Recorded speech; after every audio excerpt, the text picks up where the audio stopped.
Hello, everyone. My name is Elaine Trites, and I am honored to be here today to interview the organizer of this event. Welcome, Trish. Well, thank you, Elaine. And thank you for being here to interview me today. My pleasure. Trish, can you tell us a little bit about your background and why you wanted to maybe organize this event? So I was a registered nurse for almost 25 years. I worked in neurosurgery, neurology for many years. I also worked in palliative care. And I guess why I wanted to organize the event is because in my nurse's training, I think I developed my lifelong values of therapeutic relationships, of viewing a person holistically, and whatever I've dabbled in since then, I've always brought those values into what I do. So why I wanted to do the summit, well, I mean, COVID really, screwed up everything for a lot of people. And the opioid crisis was getting worse. I mean, I was getting the free Narcan kits to give to my daughters who were in high school. So they would take them to parties and take them to school because kids were overdosing. And my kids then were like 15, 16, 17, and that scared the daylights out of me. I see the kids in the school, and yeah, that's actually a whole other story.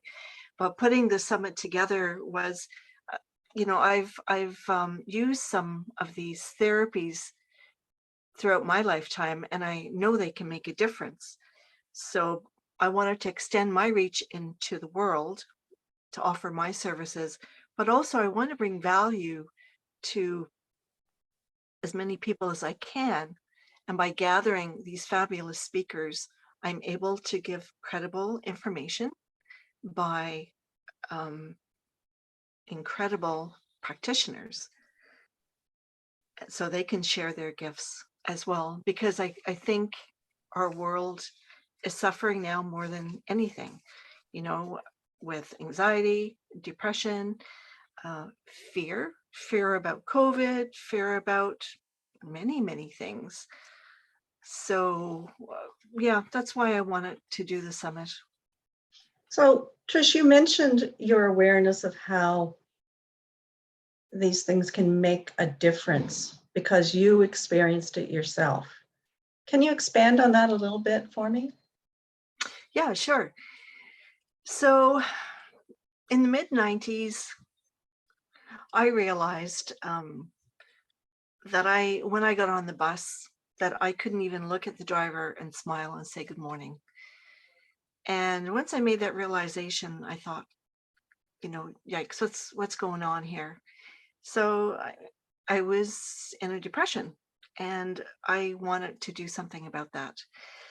So now I can smile at everybody, that was my goal, and a sincere smile. It's not a fake smile. So I happened upon this community group, and they taught pathway to wholeness and attitudinal healing. And initially I thought, ooh, okay, what is this? It sounds cult-like. What am I getting into? Because, attitudinal healing is based on the tenets of Joel Jampolsky, who took his information from A Course in Miracles. And Joel Jampolsky worked with palliative care kids, actually, and helped them to die more peacefully. But his teachings advocate that we have two emotions, either love or fear. And if we're not coming from a place of love, we're coming from a place of fear. And I really learned to embrace that. It was a 14-week course. We would discuss individual tenets weekly and do exercises in a group, individually, self-reflection about what our fears were, what, and how to look at things differently. You know, I learned that not only as we give, we receive. And for sure that I certainly could experience when I started learning reflexology. I became interested in energy work, reflexology, the attitudinal healing. You couldn't do that at the bedside in a tertiary care hospital, but so it was always a part of me. So, 25 years later, when I left nursing, we adopted our kids. And, suddenly I was free to explore whatever I wanted. So Trish, tell me a little bit about that, exploring those different modalities that you use then with your children and then now, because I know when we were chatting the other night, you told me an amazing story about when your girls were little and how you used to help them.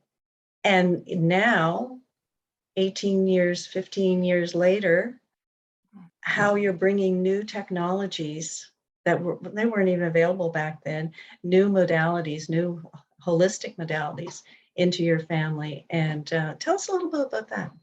Mm. So I guess when the kids were young,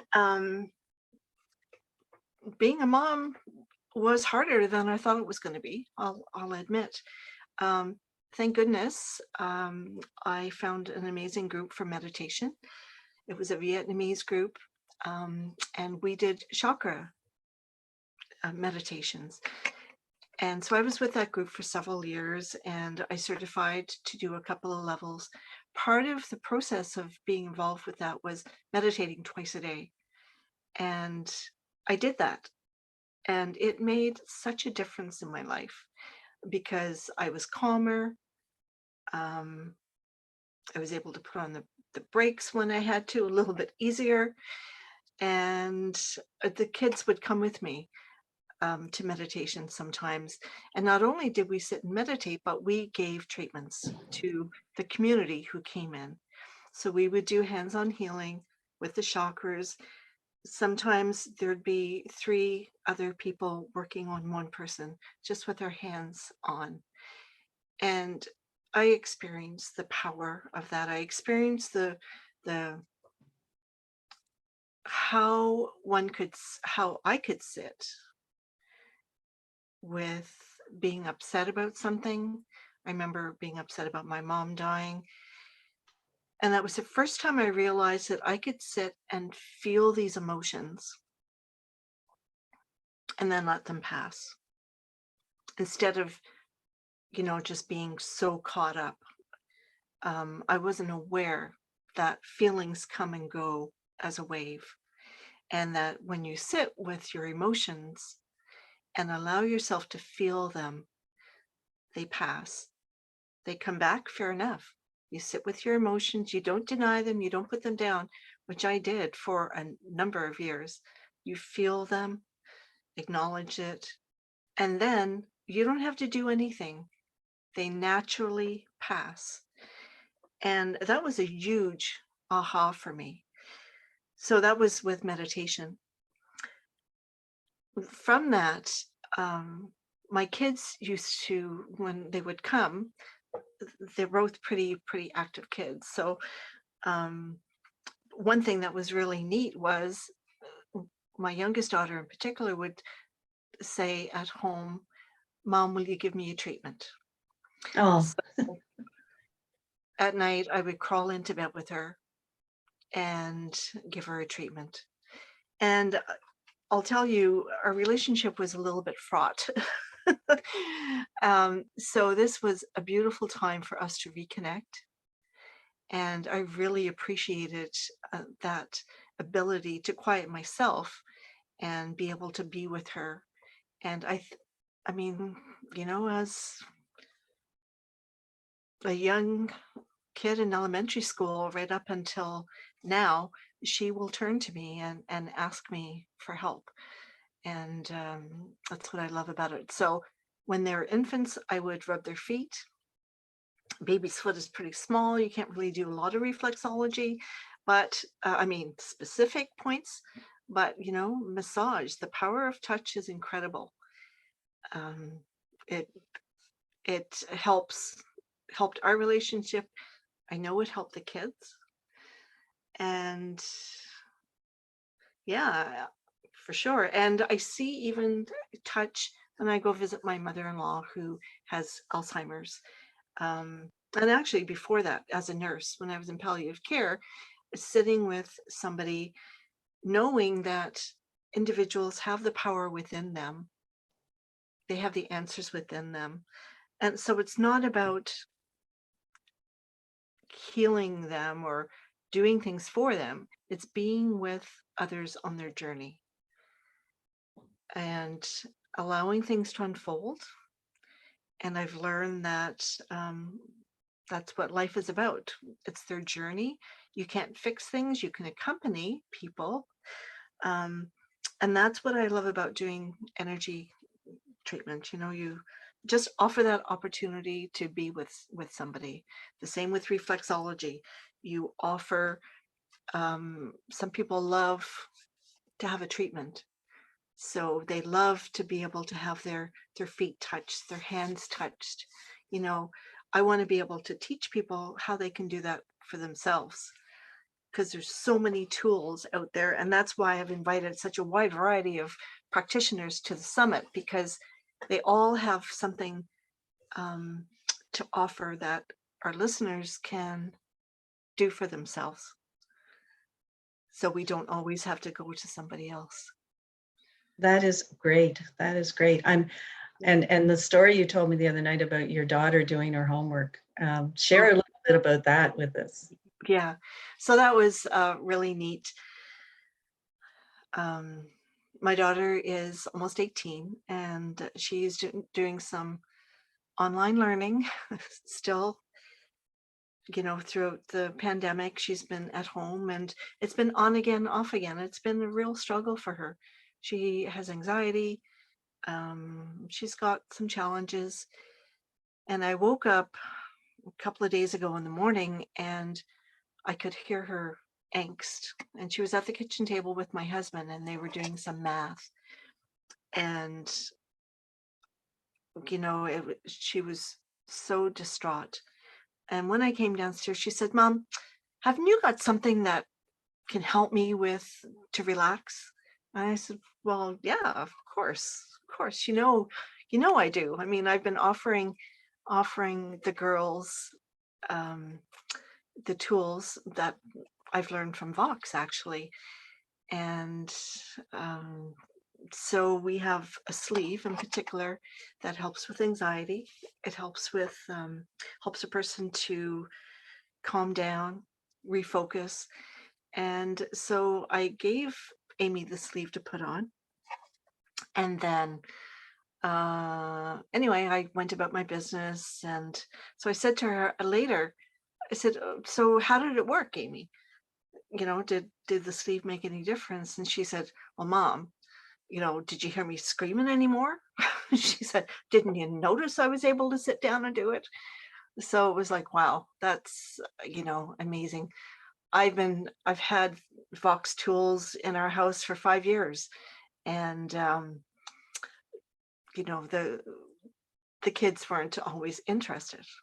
So that she actually knew that I had a tool and recognized the value that it would work was like, yeah, okay, that's great.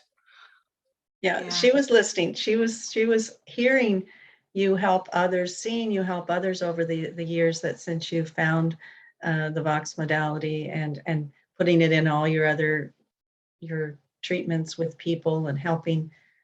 Yeah, she knew. Yeah, for sure. That's so amazing. That's so Yeah. amazing. Well, Yeah. I really appreciate this time with you, Trish. And I'm excited to listen to all of your speakers. And I understand you even have the founder and the developer of the technology of all the technologies, the drug-free technologies from Vox in this summit. Yes, I'm very grateful to Jay Dhaliwal for agreeing to speak today. A part of the value that I want to bring to people is, someone close to me is a GP, and oh, you know, energy treatment, poop reflexology, Vox, he poo-paws everything. Um, it's my youngest brother. And so, as part of the value I wanted to bring to our listeners was, let's bring in some of the proof. So, Dr. Joe came in and talked about neuroplasticity and how, you know, yes, we can make a difference in our neural pathways. We can learn to help ourselves, and yes, these modalities that I've brought you, they do make a difference. Dr. John Ryan for energy healing. He's my teacher of Unity Field Healing. And I've learned from, I love how he explains what energy is, because, yeah, we all know about electricity, we know about x-rays and such, but what does that have to do with energy? And when John explains it to me, it's like, yeah, okay, that's so amazing. People need to hear this, I think. The naysayers or the people who are a bit worried or scared, it's great. Listen to Dr. John Ryan and hear Yes. how energy works. And then for Jay Dhaliwal to come and talk about how our socks and insoles and patches really have a scientific background behind them. Um, I've been honored to have each of these experts come and share their information with me and with everybody else, because It's great. we're here to bring value to our clients, and we're here to be of service, and let's do it the right way. And I know your family has quite a medical background itself, and your father. And I know he is very much in tune with different modalities also. And Yeah. uh, I'm I'm just excited to learn from everyone. And I've watched a few of the speakers this week. Thank you Yeah. so much. Yeah. Anything closing that you want to say to everyone? Um, I'll just mention, I guess one of my biggest teachers is my dad. He has been meditating for 25 years or maybe more. Um, he's not the man he was when I was growing up with him. And definitely meditation makes a big difference. My dad is 85. He walks daily. He teaches himself Italian. He wears the sleeve when he's practicing his Italian. He wears a sleeve when he practices his accordion. He volunteers at a retirement home. He dances 3 to 4 times a week um, with the clients of the retirement home. So it keeps him active. And he says that Vox has made a difference for him in addition to meditation. And, community is super important. So I'm also hoping that in our Facebook group, maybe we'll build some community and stay in touch with people. And anyway, that's my hope. I'll put it out there. That would be great. I'm looking forward to that Facebook group.